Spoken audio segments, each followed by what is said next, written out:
MP की महाडिबेट में आज बात उस हादसे की जो कई परिवारों की जिंदगी में बेहिसाब जख्म दे गया और सरकारी सिस्टम को एक बार फिर सुलगते सवालों के कटघरे में छोड़ गया। ऐसे सवाल जो जवाब मांग रहे हैं, ऐसे सवाल जो चिल्ला चिल्ला कर सिस्टम की नाकामी बयां कर रहे हैं, ऐसे सवाल जो पूछ रहे हैं कि आखिर कौन है जिम्मेदार और कितने हैं कसूरवार 9 लोगों की मौत के, कौन दोषी हैं कई परिवारों की जिंदगी में मातम लाने के लिए, कौन है वो लोग जिन्होंने कई लोगों की जिंदगी दांव पर लगा दी, किसने दिखाई बेपरवाही और किसकी लापरवाही के चलते कुछ पल पहले हंसते खेलते लोग नर्मदा नदी की उफनती लहरों में समा गए। महज 2 मिनट, जी हां, महज 2 मिनट लगे एक क्रूज को डूबने में। बरगी डैम में क्रूज डूबा और सतह पर आ गया खोखला सिस्टम।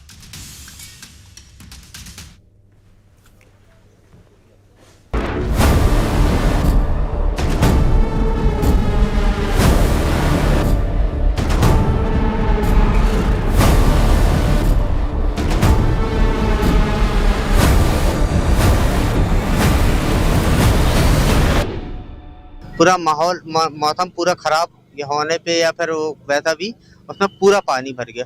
तूफान जैसा आ गया था ना, एकदम भी नाव जो ऐसी 1 घंटा तक वो बड़ा कोशिश करता रहा, फिर नाव बंद हो गई, पानी भर गया, सब डूब गए। वहाँ के जो भी लोकल प्रशासन है उनको थोड़ी सी सावधानी बरतनी चाहिए थी।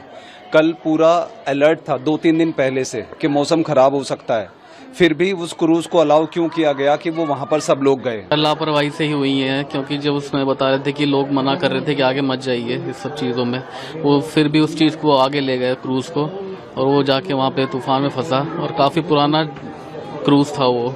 लाइफ जैकेट जो पहनाई जाती, लाइफ जैकेट किसी को दी ही नहीं गई थी। उसमें तो हम देख के हैरान हो गए अंदर कि भाई लेडीज को खींचे, तो पहली बात तो लेडीज उस पे से आ नहीं रही, तो हम देखा क्यों नहीं आ रहे, तो देखा तो उसके हाथ में सिमट के एक बच्चा पड़ा था, तो हम उसको खींच रहे लेकिन उसकी पकड़ अपने बच्चे से हिल नहीं रही थी उस लेडीज। क्रूज हादसे का कौन जिम्मेदार, कितने गुनहगार? स्थान पर जो दुखद हादसा हुआ है, जैसा कि सबको जानकारी है, कल जो ये घटना हुई, इस घटना से 9 लोगों की बॉडी मिली है, 28 लोगों को बचाया जा चुका है। मुझे और आप सबको, पूरे प्रदेश को जिनने भी घटना सुनी, सब स्तब्ध रह गए। लापरवाही, बेपरवाही, किसने जिंदगी दांव पर लगाई? बरगी में किसके आदेश से क्रूज ये चालू है, इसकी भी जांच होना चाहिए। डैम पे अगर मापक यंत्र नहीं है आंधी तूफान को देखने का, तो मैं तो समझता हूं कि ये बड़ी आज एक घटना घटी है, इससे बड़ी दुर्घटना भी हो सकती है। सरकार को निष्पक्ष रूप से इस पर जांच कराना चाहिए। जो भी जवाबदार लोग हैं जिनके कारण ये घटना घटी है, उन पे जवाबदारी तय होना चाहिए। जो मुखिया चला जाता है तो परिवार को किस तरीके से पालन पोषण करना चाहिए, वो व्यवस्था इस सरकार के पास नहीं है। ये सरकार सिर्फ मदमस्त है और मैं समझता हूँ कि मस्ती की सरकार है। बच सकती थी जान अगर पहले दिया होता ध्यान। सारे जितने क्रूज चल रहे हैं, सभी क्रूज के लिए मैंने निर्देश जारी किए हैं कि उनकी तुरंत फिटनेस देखी जाए। अगर उसमें कोई सुरक्षा मानकों की कमी है तो उनको तुरंत बंद किया जाए, और ये निर्देश मैंने अभी विभाग को जारी करने का काम किया है। बरगी में कैसे दौड़ा मौत का क्रूज?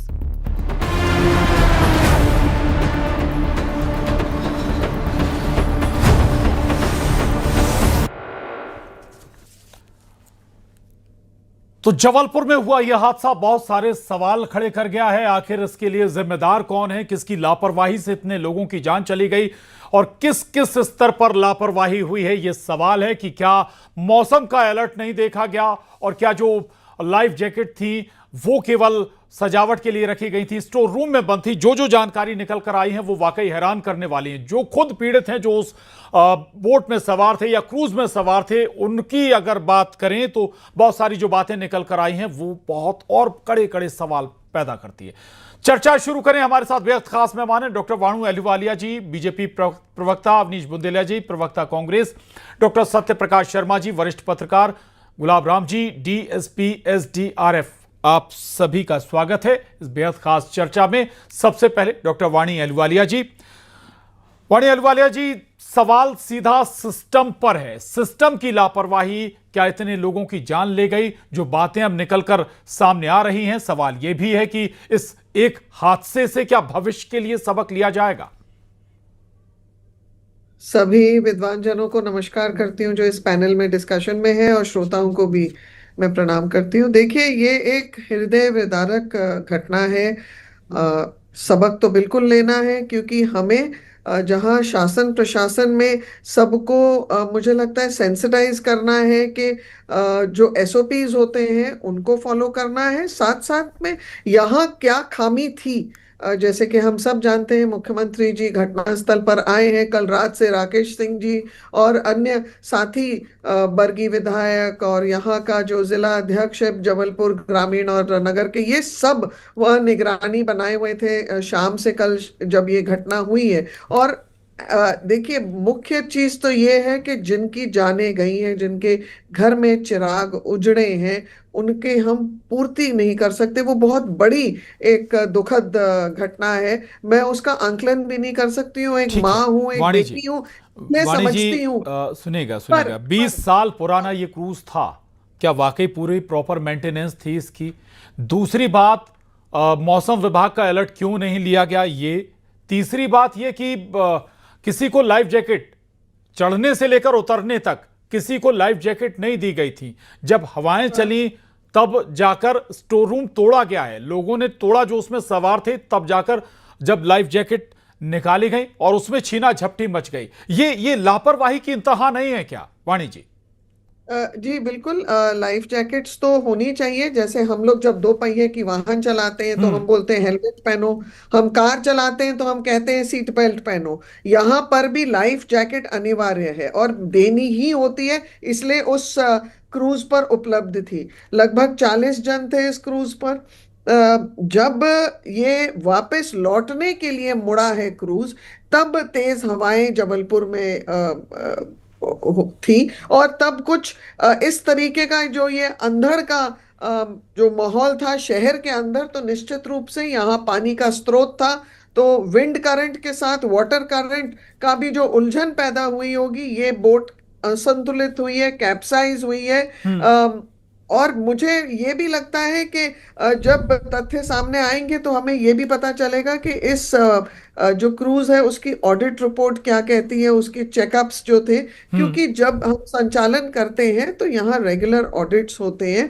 पर नेवरदलेस जो भी कमियां हुई हैं, जो रिपोर्ट आएगी सामने, उसके ऊपर हम सुनिश्चित करेंगे कि किस दिशा में हम कार्रवाई करते हैं। पर एक चीज तो स्पष्ट और साफ है कि डॉक्टर मोहन यादव संवेदनशील होने के साथ साथ ऐसे सारे जो घटनाएं होती हैं, हम देख भी रहे हैं विगत दिनों में कि सीएम साहब ऐसे सब स्थानों पर पहुंचते हैं जहां उन्हें लगता है कि उन्हें पर्सनली जाकर कुछ सुपरवाइज करना है, कुछ चेक करना है। किसानों के जो गेहूं का हो रहा है सारा, ठीक है, ठीक बात है, बिल्कुल बिल्कुल। कल हादसे के बाद से ही मुख्यमंत्री अलर्ट थे, लगातार जानकारी भी ले रहे थे, आज घटनास्थल पर भी पहुंचे। मैं लौटूंगा आपके पास। अवनीश बुंदेला जी, हादसा बहुत हृदय विदारक है। मैं फिर कहूंगा ऐसा हादसा, कम से कम इस हादसे से तो सबक जरूर ले लिया जाए, भविष्य में ऐसे हादसे ना हो। पर्यटन मंत्री अब सभी जगह की जांच की बात कर रहे हैं, जहां जहां क्रूज चल रहे हैं या वाटर स्पोर्ट हैं, लेकिन मुझे लगता है कि शायद पहले ये कदम उठा लेना चाहिए था। अवनीश जी। प्रशांत जी, सबसे पहले तो जो भी इसमें 9 लोगों की जिनकी मृत्यु हुई है, उनको मैं विनम्र श्रद्धांजलि देता हूं और उनके परिजनों को ईश्वर मतलब सबल दे, हिम्मत दे इस दुख को सहन करने की। प्रशांत जी, और ऐसे मुद्दे पर सही बताऊं, राजनीति करने की बिल्कुल इच्छा नहीं होती प्रशांत जी।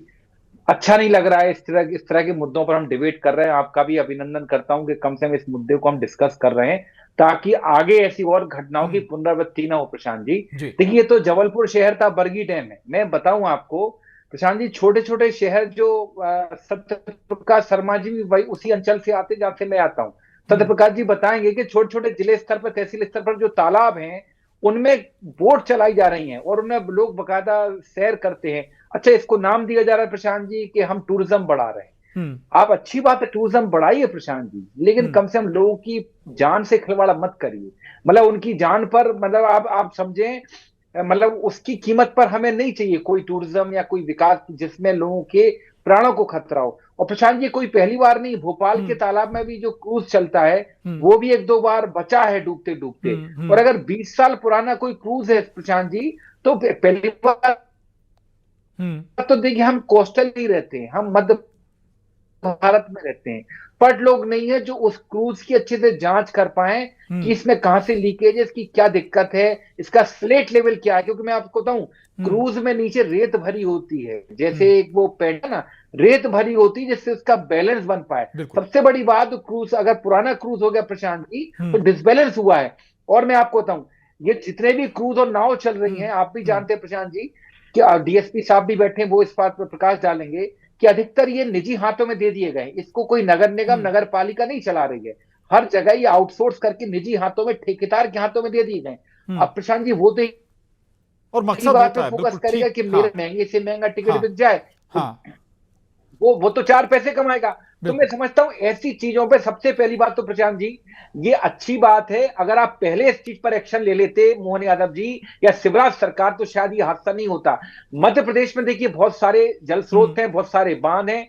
मैं कहता हूं इस तरह के क्रूज चलाना जान से खेलना है, क्योंकि आप देखिए आपके इतने एक्सपर्ट, इतने स्किल वाले लोग नहीं है। वाटर स्पोर्ट्स का भी आयोजन होता है हमारे यहाँ पे मध्य प्रदेश में, खरगोन बड़े बड़े डैम बने हुए हैं। हाँ ठीक है, मैं लौट रहा हूं आपके पास सत्यप्रकाश शर्मा जी। एक छोटी सी बात प्रशांत जी, अच्छा पूरी करिए। क्या होता है, विधायक कोई भी पार्टी का विधायक हो, चाहे कांग्रेस का हो बीजेपी का हो, वाह लूट लेता है कि देखो हमने यहाँ के तालाब में नाव डलवा दी है, फोटो खिंच जाते हैं। लेकिन उसके पीछे की भयावह स्टोरी ये है जो आज हम देख रहे हैं। और मुझे लगता है इस पर चाहे कोई सत्ता पक्ष हो विपक्ष हो, इस पर सबकी एक राय होनी चाहिए। बिल्कुल एक राय ही होगी और होनी भी चाहिए। सत्यप्रकाश शर्मा जी सत्यप्रकाश शर्मा जी, ठीक है, बहुत अच्छी बात है, पर्यटन बढ़ाएं, आप क्रूज चलाएं, वाटर स्पोर्ट्स डेवलप करें, बाहर से पर्यटन के तौर पर आय भी होगी, राज्य की जरूरत भी होती है, लेकिन जान तो सुरक्षित हो। मैं अगर कहीं जाऊं तो मुझे यह तो भरोसा हो कि मैं सुरक्षित रहूंगा, किसी क्रूज पर चढ़ूं, किसी बोट पर चढ़ूं, किसी वाटर स्पोर्ट में शामिल हूं। तो सत्यप्रकाश जी देखिए, अन्य टूरिज्म के साथ साथ वाटर टूरिज्म एक बड़ा स्कोप है टूरिज्म को एनकरेज करने की। अच्छी बात है, मध्य प्रदेश उस दिशा में काफी काम कर रहा है। लेकिन आज या कल से लेकर आज तक की जो घटना है, जिसमें लगभग 9 लोगों की जानें गई हैं, ये बड़ा संवेदनशील ही मामला है। और इसमें मैं ये मान के चलता हूं कि मध्य प्रदेश टूरिज्म की तरफ काम कर रहा है, लेकिन सुरक्षा टूरिस्ट की कैसे सुनिश्चित हो, ये आज से नहीं चल रहा है। मैं तो दशकों से देख रहा हूं, कई ऐसे डैम्स हैं जहां पर ये क्रूज बोट चल रहे हैं, यहां की सुरक्षा कैसे सुनिश्चित हो। सबसे बड़ी लापरवाही आपने इसमें देखी कि वहां पर लाइफ जैकेट रखे लेकिन पहनाए नहीं गए। मतलब सर्वाइवर्स खुद आरोप लगा रहे हैं, इससे ज्यादा क्या हो सकता है। कोई पॉलिटिकल पार्टी नहीं, कोई लीडर नहीं, डायरेक्ट सर्वाइवर कह रहे हैं कि लाइफ जैकेट नहीं पहनाए गए। तो क्या उनको ऐसे जो ऑपरेट कर रहे हैं उनको ऐसे इंस्ट्रक्शन थे? क्योंकि ये टूरिज्म डिपार्टमेंट स्वयं ऑपरेट कर रहा है, भले उन्होंने कॉन्ट्रैक्ट पर दिया हो, लीज पर दिया हो, I don't know about it, but monitor तो करेगा जी। लेकिन मेरे कहने का मतलब है कि कई लोकल बॉडीज, जिसमें कई म्युनिसिपल कॉर्पोरेशंस हैं, वो भी चला रहे हैं। तो ये मध्य प्रदेश में इस घटना से एक बड़ा सबक लेने की आवश्यकता है कि इस प्रदेश और प्रदेश से बाहर हमारी टूरिज्म की जो पॉलिसी है उस पर एक बड़ा सवालिया निशान खड़ा होता है कि लोग बाहर के थे, दिल्ली की जो फैमिली जिसमें 4 लोग थे, माँ बेटे चले गए। इससे प्रदेश के बाहर मध्य प्रदेश के टूरिज्म सेक्टर की क्या इमेज जा रही है, ये कहीं ना कहीं उन अधिकारियों को या उन कॉन्ट्रैक्टर जो है जो फील्ड में काम कर रहे हैं, जिनका मकसद, जैसा कि अभी जिक्र भी हुआ कि निजी हाथों में दे दिया, स्वाभाविक है कि उनका मकसद होगा केवल ज्यादा पैसे कमाना, ना कि सुरक्षा। सत्यप्रकाश जी। जी प्रशांत जी, देखिए ठीक है, पैसा हर कोई जब पैसा लगाता तो पैसा कमाए, लेकिन पहले फर्स्ट प्रायोरिटी लोगों की जान सुरक्षा से होती है। कहीं ना कहीं इसकी जो मॉनिटरिंग है वो टीम कहीं ना कहीं इसमें दोषी है। हालांकि सरकार ने कहा कि एक बड़ी इंक्वायरी कंडक्ट की जाएगी इस मामले में, जो दोषी होंगे उनके खिलाफ स्ट्रिक्ट एक्शन लिया जाएगा, लेकिन जाने तो चली गई। बिल्कुल ऐसे हादसे ना हो, क्योंकि ये बहुत बड़ा मामला नहीं था, इसको रोका जा सकता था। ये बड़ा मामला नहीं था। अगर सभी नॉर्म्स जो हैं उनका पालन किया गया होता तो शायद ये हादसा नहीं होता है। लेकिन मैं बार बार फिर कहूंगा, मुख्यमंत्री का स्पॉट पर जाना, इंचार्ज मिनिस्टर यानी डिप्टी सीएम का जाना, रिलेटेड डिपार्टमेंट के मिनिस्टर का जाना और वहां के लोकल मिनिस्टर का जाना, ये दिखाता है कि सरकार इस मामले में गंभीर रही है। सरकार गंभीर है। दूसरी एक बात और भी होगी, इससे सिस्टम भी अलर्ट होता है। जहां लूप होल होते हैं वो कई बार ठीक भी हो जाते हैं। मैं आऊंगा आपके पास, गुलाबा राम जी हैं, डीएसपी हैं एसडीआरएफ से। गुलाबा राम जी, जो 2-3 लूप होल अभी यहां पर नजर आए, एक तो ये बताया गया कि भाई लाइफ जैकेट किसी को दी ही नहीं गई, ना तो चढ़ने से लेकर घूमने तक नहीं दी गई, लौट रहा था जो क्रूज था तब भी नहीं दी गई, और जब हालात बिगड़े तब स्टोर रूम तोड़कर लोगों ने खुद जैकेट निकाली है। सवाल यह है कि हादसा बताकर तो नहीं आएगा, कहर बताकर तो नहीं बरपेगा आप पर। गुलाबा जी। जी नमस्कार जी, मैं एसडीआरएफ राजस्थान से हूँ। जी सर। और हम लोग रेस्क्यू का काम करते हैं। जब भी कोई बाढ़ इस टाइप का होता है तो हमारी टीमें जो हम लोग तैनात करते हैं। इसके अलावा कोई मेले त्योहार वगैरह विशेष अवसर होते हैं, वहां पर भी हम लोग अपनी टीमें तैनात करते हैं। इसके अलावा पब्लिक अवेयरनेस प्रोग्राम बहुत सारे इस तरह चलाते हैं। राजस्थान में एसडीआर की स्थायी बटालियन है और हमारे सभी संभाग मुख्यालय पर उनकी एक कंपनी तैनात कर रखी है। तो हम लोग पब्लिक अवेयरनेस प्रोग्राम में बहुत ज्यादा ध्यान देते हैं और लोगों को ये बताते हैं कि जो है छोटे मोटे लोगों के अवेयर करना जरूरी है। अगर क्रूज संचालक आपको नहीं दे रहा है तो आपको खुद लाइफ बोट जैकेट मांग लेनी चाहिए थी, या ऐसे खुद आपको कदम उठाने चाहिए जिससे आप सुरक्षित हों। गुलाबा जी। हाँ, लाइफ जैकेट यदि बिल्कुल सब जगह ये निर्देश होता है कि लाइफ जैकेट पहनेंगे, कंपलसरी है जी। ठीक है, चलिए मैं आऊंगा आपके पास दोबारा। वाणी अहलुवालिया जी, एक बार फिर आऊंगा आपके पास। यहाँ पे लापरवाही जरूर दिख रही है। ये एक बात और निकल कर आई है, जो वहां पर स्थानीय मजदूर हैं, ये बात भी निकल कर आई कि वो लोग लगातार आवाज दे रहे थे कि दिशा बदल लीजिए। हवा जिस दिशा में चल रही है, अगर शायद डायरेक्शन वाला कुछ एक मामला होता है कि शायद डायरेक्शन बदलता तो शायद बदला जाता क्रूज का, तो शायद नाव ना पलटती। दूसरी बात ये भी बता रहे हैं मजदूर, जो वहां पर स्थानीय मजदूर थे, शुरुआत में 14 लोगों को उन मजदूरों के जरिए बचाया गया। अगर कहीं क्रूज चल रहा है तो क्या कोई अलर्ट टीम वहां पर नहीं होनी चाहिए मौजूद? एसडीआरएफ, एनडीआरएफ, अगर ऐसा कोई एक टीम हो जो सुरक्षित लोगों को निकालने के लिए इमरजेंसी के मौके पर काम आए। वाणी अहलुवालिया जी।